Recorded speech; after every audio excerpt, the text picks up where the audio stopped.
At 9:42 p.m., Olivia Reed dialed her sister. The call lasted 4 minutes and 16 seconds. It was a Thursday night in late October. Cold enough that breath fogged the air, but not yet winter. Olivia had just left her office downtown. She worked late often, project deadlines, client meetings, the usual explanations that make long nights feel responsible instead of lonely. Her sister, Mara, answered on the third ring. "Hey, Liv." There was traffic in the background. A car door closing. "You heading home?" Mara asked. "Yeah," Olivia said. "I'm parked. Just sitting for a minute." That part would matter later. "I think someone's been following me," she added lightly, almost laughing. Mara didn't laugh. "What do you mean?" "I don't know. It's probably nothing. There's been this gray sedan behind me since I left the office. It's just still here." "Where are you?" "In the garage. Level 3. Lock your doors." "They're locked." There was a pause. The faint echo of concrete acoustics. Then Olivia's voice shifted, quieter. "Okay, that's weird." "What?" "The car just turned off its lights." Silence. "Mara, I'm here. I'm here. Stay on the phone." Olivia inhaled slowly. Someone just got out. Her voice dropped to a whisper. I can't see their face. There was movement, a sound like keys dropping. "Liv, call 911. I don't want to overreact."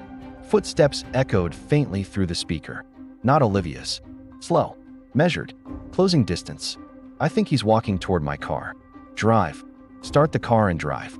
A sharp metallic sound cut through the call, like someone testing a door handle. Mara heard Olivia's breathing quicken. "Oh my God."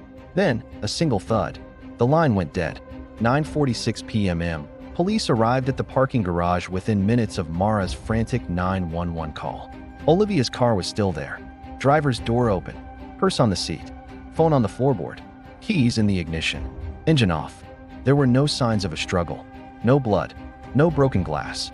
Just one small detail that made the responding officer pause. The interior light had been manually switched off. Olivia Reed vanished that night. No witnesses reported a scream. No security footage captured an assault. The garage cameras on level 3 had been under maintenance for 3 days. The gray sedan she mentioned? Not visible on any traffic cameras entering or exiting the structure. It was as if the car and its driver had slipped between frames. Detective Aaron Velasquez took over the case 2 days later. He started with the phone call. Mara had recorded it automatically using a safety app she rarely used. Every second mattered. They enhanced the audio, filtered background noise, isolated the footsteps. There were 12 distinct steps between the moment Olivia whispered, "He's walking toward my car," and the metallic sound of the handle. 12 steps. Measured. Unhurried. Not a panicked rush. Someone confident. Then there was the thud. Not the sound of a body falling. Not quite. It was dull. Controlled. Like something heavy striking fabric. Aaron listened to it again. And again. The final sound before the call disconnected wasn't static. It was a car door closing. From the outside. 3 weeks passed. Then a break. A security guard at a nearby apartment complex reported something odd. The night of Olivia's disappearance, he had seen a gray sedan parked awkwardly across 2 spaces near the back exit of the garage. He remembered it because the driver never got out. The engine was running. Lights off. Just sitting there. When he approached to check, the car drove off slowly. He hadn't reported it. At the time, it seemed like nothing. Police traced gray sedan registrations within a 10-mile radius. Over 200 matches. They narrowed it by proximity to the office building. 37. Then by owners with prior records. 7. One name stood out. Caleb Mercer. 38. Security systems contractor. No violent felonies. But 2 prior arrests for stalking. Charges dropped.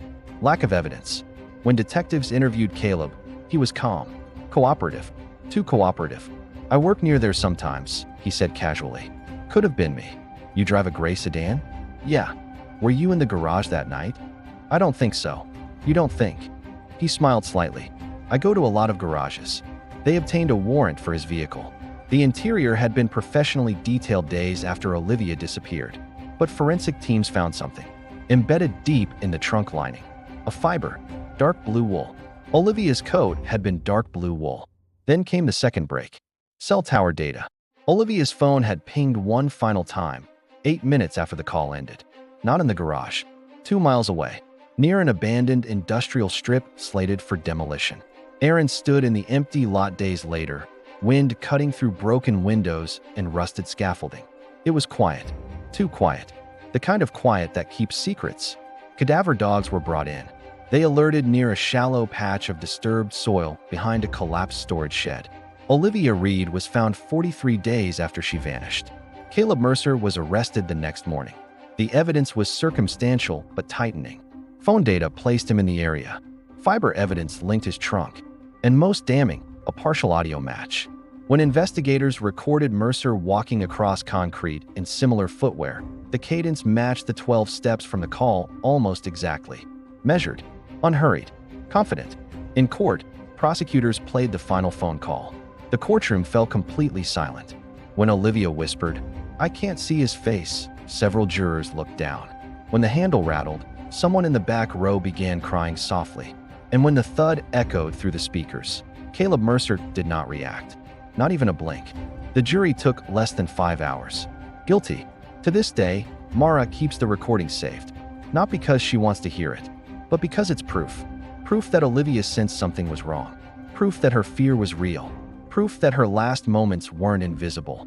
The most haunting part of the call isn't the footsteps or the metallic rattle. It's the tone of Olivia's voice at the beginning. Calm, almost amused. "I think someone's been following me." For minutes and 16 seconds later, silence. And that was the last phone call she ever made.